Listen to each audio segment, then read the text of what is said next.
Hello guys, तो एगो बात बताने जा रहा फिर से। ठीक है, आज मैं मालूम है एगो लड़की है कि हमको क्या बोल रही थी, हम आपको बहुत पसंद करते हैं। हम तो बड़ा खुश हो गए, वाह हमको भी पसंद करता है लड़की।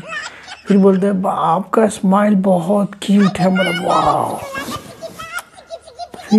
फिर एक और बात बोलती है, क्या बोलती है मालूम है, आप बहुत हैंडसम है, मतलब वाह लगती है पटेगी का तो फिर हमको बोलती है क्या पता है, आपके जैसा मेरा हस्बैंड होता तो कितना अच्छा लगता। मैंने कहा वाह, मैं तो पूरा खुश हो गया अंदर से। हम तो पूरा खुश हो गए अंदर से, एकदम दिल बाग बाग हो गया। ये छोड़ी पटबे करेगी हमसे, हम समझ गए कि पटेगी हमसे। ठीक है गाइस, तो लास्ट में कथी बोलती है, हमारा बॉयफ्रेंड है, ठीक है इसलिए ऐसे बोल रहे थे। हम तो चौंक गए, साली हमको झूठ बोल के हमको ठग के चली गई।